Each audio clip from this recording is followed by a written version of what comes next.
Hello, further to the video I just put up about Alex Belfield, there's posts going up at the moment about Philip Dehany, who was a friend of Caroline Flack, and he was questioned yesterday, I think, during the Alex Belfield trial.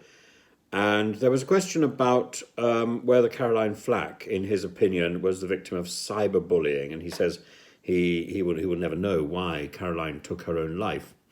And David Aubrey, QC, who was a defense advocate, quizzed Mr. Dehany, saying, "Are you aware people were commenting that cyberbullying led her to take her own life? Are you seriously saying to the jury that you, a friend of Caroline Flack, had not been aware of comments in the press? This young woman was abused by trolls, cyberbullying that led her to take her own life."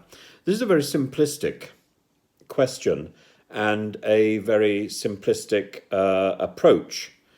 The whole point about reality TV is that there are many pressures being placed on the personalities, whether these are performers in the various reality TV shows, or indeed the presenters, or indeed other people connected with production. And I would suggest that part of the problem is that production itself does not have the safeguards built into the system that are there in other areas of television and entertainment. And unfortunately, that lack of safeguarding has been egregiously approved by the current government in not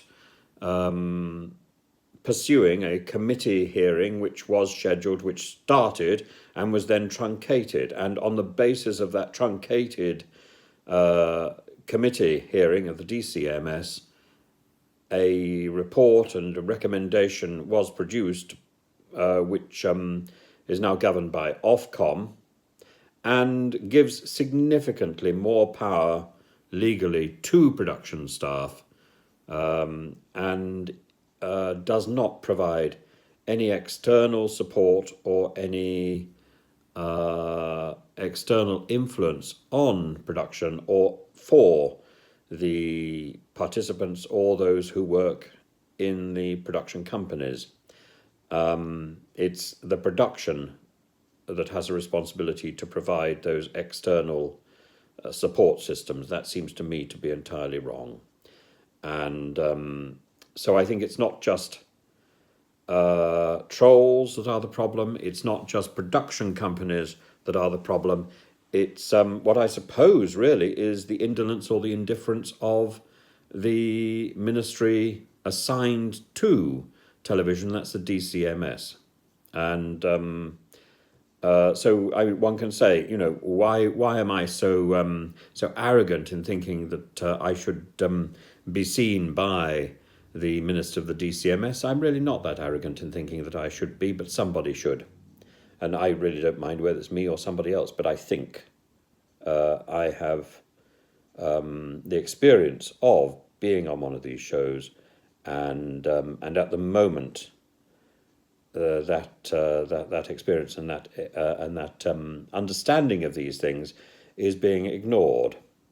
So when you are having a committee to investigate the future of reality TV, yes, of course, you should take testimony from production and from production staff, but you should also take significant